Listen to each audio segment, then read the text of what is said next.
Hello and welcome to my podcast. Do me a favor, subscribe to the Keim Report wherever you get your podcast. You're watching on YouTube. Hit that like button, hit that subscribe button. You can find us there as part of Ampire Media. That's Ampire. Always much appreciated when you tune in. And don't forget, you can read my work on ESPN.com. I have a story up now on Sam Howell's progression from the spring and throughout the summer and why Ron Rivera made the decision or announced the decision he did today. Of course, that is what I'm talking about, is that Rivera said that Howell is going to be their starter going into the season. No surprise. I think the only people, to be honest, who are surprised are those who haven't followed this team on a daily basis, maybe are more national folks, or just kind of paying attention on the periphery. And because I'd get asked, even on SportsCenter, what about the quarterback battle? Well, it never was a true quarterback battle, because what they wanted to see is, did Sam Howell lose a job? And the answer was no. That was the key. Like, he always had it. The key was he going to hold on to it? Would he lose it? And he did not lose it, which is why Rivera wanted to make the decision today. They waited to this point because, if you recall, there were a couple of times in the offseason, even during training camp, where Rivera would point to those 2-day joint practices against Baltimore as a defining measuring stick for Howell and for this decision. And it's funny because, you go back to 2020 when they had Dwayne Haskins here, and he said that there was going to be a quarterback competition. Well, it never materialized that way. Part of it was that, and they didn't learn enough about Haskins during the summer because you didn't have preseason games. You didn't have the joint practices, and you relied on practice. They wanted to give Haskins every opportunity. They gave him every rep to try and win the job. 4 games in the season, they realized he wasn't ready. With Howell, the big difference was they had a lot of ways to measure his growth. There were more. They had spring practices. They had a preseason game, and then they had these 2-day joint practices. That's why they're able to stick with the plan they had for him. And while there was talk of a competition, it never materialized because they were able to get a good read on what Howell can do. Now, the other part is they really do like Jacoby Brissett, and they feel with him, they possibly have a top 3 backup quarterback in the NFL. He's been very good for Sam Howell. He's been a mentor for Sam Howell. He's good in the room. He understands how to prepare and be a true pro. So Rivera has said that he feels really good about their quarterback room, and a big part of the reason why is Jacoby Brissett. But again, this just never materialized into a competition. Everybody here knew it. You knew it because you've been paying attention. But it is funny how beyond here, people who don't pay attention every day, and I don't blame them, but they looked at this differently than I think the rest of us did, because it just never went there. But why is Howell the starter? Let's talk about that for a couple minutes. Not why was he named the starter. We knew that was going to happen, but why is he in this position? And the key word for me to tell you is, one, growth. He has grown throughout this. He's grown a ton since last year at this time. He has grown since the end of the season when he started against Dallas. He has grown from the spring. He grew from the summer. He's grown from week to week. I'll give you one example.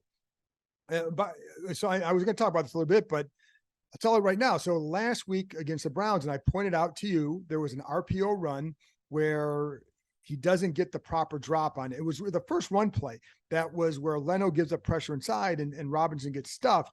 And it looks like, oh, the tackle just got beat on the play. Well, yeah, but Howell doesn't take the proper footwork. He's supposed to drop and sell the pass. It's an RPO. You've got to sell the pass. You're not going to sell it by just keeping your feet there and keeping your eyes down. So if he drops, then you allow the back to have a flatter plane, which allows him to avoid that interior pressure and allows Leno to seal the end and allows Robinson to get outside.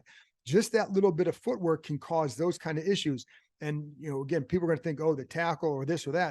It started with the quarterback's footwork. But against Baltimore, what they liked is better footwork overall, more consistent, and in the RPO game. And there was one play in particular, and I talked about this the other day. I have a video up of it on the Ampire, the page where you go to the shorts, see the pass that he throws to Jahan Dotson on the outside. Look at the footwork. He takes a couple drops and he freezes, and it's an RPO. You have the back who can take the flat plane. Now he pulls it out because he's got his eyes up, and then he hits Jahan Dotson out in the left flat. It's a play where Kyle Hamilton's diving and barely misses the ball. but it starts with good footwork and the ability to hold him. Because if you don't take the footwork and sell, run, or pass, then they can react accordingly. But when you do the right things, then it makes everything go easier. So that has been a big part of it. And the other part is he's not finished. They don't feel like he's finished. They feel like he hasn't hit it. He's clearly not hit a ceiling. He's played one game, for goodness sake. So that's a big thing too. To me, one big thing is he doesn't look overmatched out there. He's not. He does not. I mean, there hasn't been a time where you're thinking like, oh my God, this could be a disaster. I have never thought that with this kid, because I think, and I've told you before, I think he has some really good traits that translate into NFL to being if nothing else, a legitimate starter in the NFL. And then to what level? A lot of other things will determine that. Offensive line, play calling, et cetera, et cetera, et cetera. But he has the traits to play well in the NFL. Again, let's go back to Baltimore for a second. And that first day, the Commanders felt like he did a really, really good job. That's what people told me. Second day, they felt like it was a good job. So not quite as well as the first day, but certainly a very good day. They liked how decisive he was. Again, the footwork more consistent. And I point out the RPO game. And Rivera did talk about, some things that, you got to do better with, and improve on. That was one of the things he had to improve on, was the footwork, and he did. And there's still more. Listen, and I'll get to this in a minute, but I'm going to get to some of the other, the flaws or the issues he's got to improve on. But they really like his smarts, how he works. They love the decision making. Again, those are all things that translate into NFL success. And I keep saying, I think the kid can play in this league. I don't know how good he'll be or when he'll get there, but he can play in this league. Against Baltimore, they like the anticipation skills. And I brought up the Dotson play. That was an anticipation throw, but also showed really good arm strength. And there were a couple others. There were a couple balls to Curtis Samuels over the middle where they liked the footwork.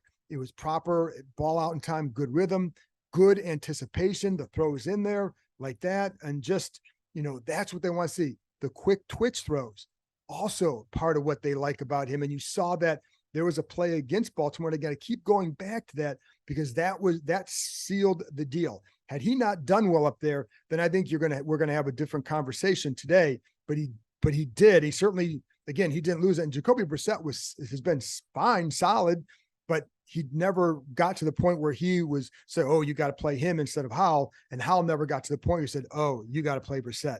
So that's why we're in this position.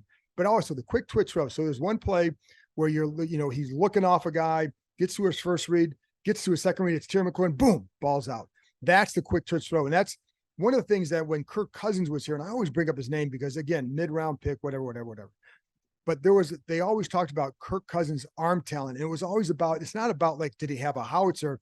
It's about the quick decision-making, the quick twitch throws. Kirk was really good at that. And this kid, I think, is really good at that as well. And you saw it again in practice today, a couple examples, one to Tinsley, another one to De'Ami Brown, where it's, you're going, boom, there it is, go. And I've seen that multiple times with Howell throughout training camp. And that's going to be a good attribute for him. And it's going to help him out a lot. Some of the issues that they see, they definitely feel can be corrected through experience and reps. For example, in the red zone against Baltimore, one of the things that stood out to them in the wrong way was that he was a little bit hesitant inside the red zone. So the play might be there, but he wasn't quite sure. So he didn't let it go. Now, you don't turn it over, and they liked how he took care of the ball up there. You don't turn it over, but you maybe cost yourself it might be a 4-point swing down inside there. So they want him to get a little bit more decisive down in the red zone. So it's just something to watch going forward, but also because he's decisive in other areas, that's something that can be, I think, cured through more experience. And that's, they certainly believe that as well. But again, he took care of the ball. And I think the other thing they'd like to see is and pay attention to this, how this develops.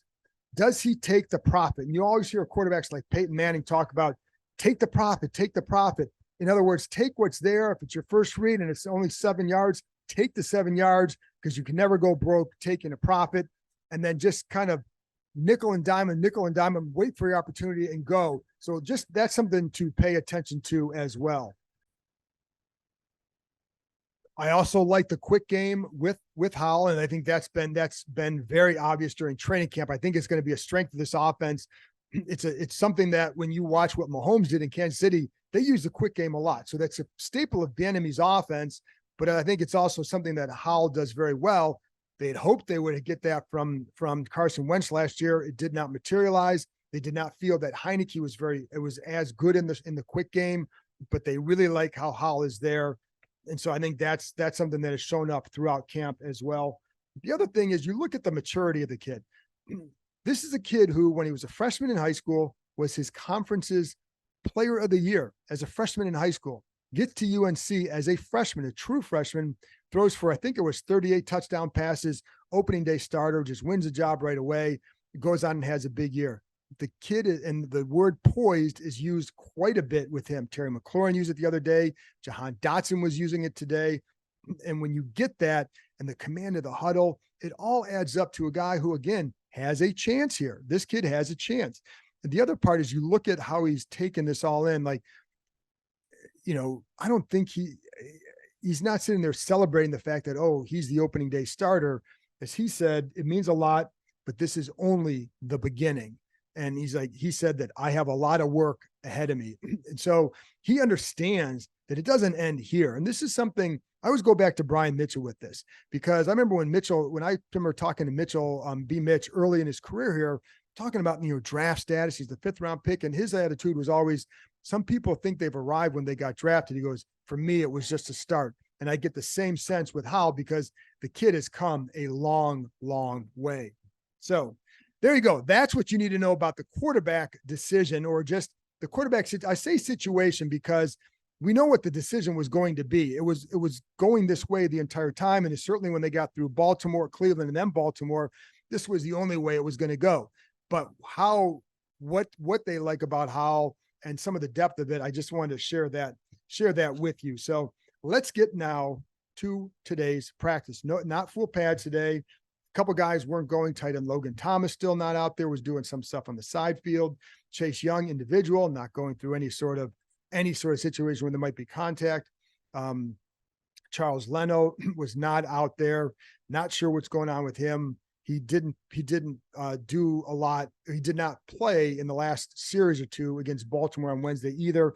C.D. Charles, I saw him out there, kind of rotated with Chris Paul at times. Then let's see, who else was there? Kadarian Mathis still not out there. Not sure when he's coming back. With Thomas, like there's no reason for Thomas to play at this point. They know what he can do. Just get him ready for the season. I think the same is true of Chase Young. Just, I think, get him through and get him healthy. By the way, Danny Johnson he injured his shoulder because of the hit or the body slam. And, if I'm Washington, I'm really pissed about that play because it's a play in practice. He picks him up and throws him to the ground. Now the kid's got an injured shoulder, and, he's considered day to day, but, and there shouldn't be any reason for him to need to play in the final 2 preseason games. Quite sure he's going to get a spot on this roster. He's had a good camp, and I haven't seen anybody that you say, okay, this guy should be kept ahead of him. But you never know. I don't think he'd have played in the final preseason game. But I'm guessing at this point that they hope that he can just kind of stick around or just not play at all the rest of the preseason and heal up that shoulder. But that was not a good play by Andrews, and it cost Danny Johnson. Also, tight end Cole Turner injured a finger during practice today after one pass thrown his way. They went and taped it. Was his right one of the fingers on his right hand. They taped his ring finger and the middle finger together. After that, he went back in, so he was okay. I've talked a little bit about this about Turner, and just they want him to be a little bit better at anticipating maybe some of the collisions that are coming after the catch, allowing him to be a little bit better holding on to the ball. And we've seen that a couple of times where he got stripped, whether in Baltimore he got stripped, in Cleveland he got stripped. Now the one time it was not ruled a fumble against the Browns, but only because the knee had just touched. you don't take that chance. So they want him to be better at absorbing the hit. And there was one play today where tight contested pass, ball's not caught. But then what you see is on a couple other throws, you saw the length. On a crossing pattern, you saw the length. He got his hands up, did a nice job getting away from the defender. And another time he had to reach back and use that wide catch radius to make the grab. They need Logan Thomas out there. Logan Thomas is still their best tight end. It's funny because you see people saying like, oh, well, he hasn't played. And, Turner made a couple catches against the Browns. Thomas has to go. No, they need Logan Thomas out there. He's their best all around tight end. Still, he'll be their best. To me, he's still their best tightly contested area pass catcher, and especially as a tight end in the red zone, third downs, whatever. He's still the guy you want. He just has to stay healthy. That, of course, is the big key for him. Oh, one other thing, and I noticed this today again, I've seen it a couple other times, is some of the hard counts by Howell. He's gotten his own D a handful of times. I think he got the Ravens one time as well, but that you saw it again today, and just wanted to bring it up because I think it's a nice little, it's a kind of a veteran thing, right? But he does a good job with that. The adventure park is ziplining through the trees. It's climbing from platform to platform. It's even an axe throwing competition with your friends. But what the adventure park really is opportunity. Reconnecting with friends and family, accomplishing a challenge, and making lasting memories. So book your visit today and choose your own adventure. One of the things they did today, some one-on-one work between the corners and the defensive backs, and no pass being thrown initially. It's just getting off the line, working on the receivers, getting off the line, corners getting their hands on them. They had one time it was Christian Holmes against Terry McLaurin. McLaurin just kind of got him to the outside and Holmes just missed him. And so just a good job by McLaurin, and it's good for Holmes to go against him. And I told you, I've liked what Holmes has shown this camp, especially on special teams. But I think he's been solid at corner against the backups. But that's the guy you also have to go against in a game if you're going to end up on the field. I did think that Forbes had one nice rep against De'Ami Brown. Felt like he did not open his hips too soon. Did a good job. Another time when in teamwork, where one play that I liked with him is he's covering McLaurin, gets off man coverage. McLaurin cuts inside and he drives on his inside shoulder, and then they can't throw to him because of it. So a good job by Forbes there. By the way, one of the things with Forbes that they noticed up in Baltimore, and this is why it was good to go against another team, because you don't know them, and it's a new receiver. He's going against Beckham at times, Odell Beckham. But there were times where they felt like maybe he's trying to play too much to bait the quarterback into a throw, maybe like what he could have done in college. A lot harder to do that here. So he did certainly had a few hiccups in that game, in those 2 days, but again, good learning experience. So learn how to play maybe a little bit tighter, not leave so much space, allowing them to create a little bit more. And, you can't bait everything bait a quarterback into everything, especially at this level, can be a little bit hard. Also, defensive end Andre Jones got more reps with the ones today with Chase Young not out there. So that's obviously a very good sign for Jones. They want to see more of what he can do. Right now, I'd have him on the roster because he's shown that he deserves what could be the last spot along the defensive line. But I also wonder, whenever you hear about the defensive ends, they'll reference as far as guys in position battles, they'll say Smith Williams, Casey Toohill, Jones, and KJ Henry, all fighting for, one of those guys is going to get left out. And it's not a guarantee that it'll be the rookies at this point. Personally, I'd have Toohill. I think he still flashes out there. And I'd have James Smith-Williams on there. They've been working Smith-Williams at times inside in a pass rush situation, similar to what they would do with F.A. Obata. Obata has a good camp, so to me, he's on that roster. Anyways, the guy to watch on Monday night, watch Andre Jones, because I think he's a guy that, again, they're very intrigued by. Really good length, good off the ball, could be a really good find for them. And I did tell you the other day that, Stromberg at guard, I like what I've seen from him at guard. And again, not that he's a future guard necessarily. I still think it's about, can he do it in the game if he needs to? But what he has shown so far is he looks okay.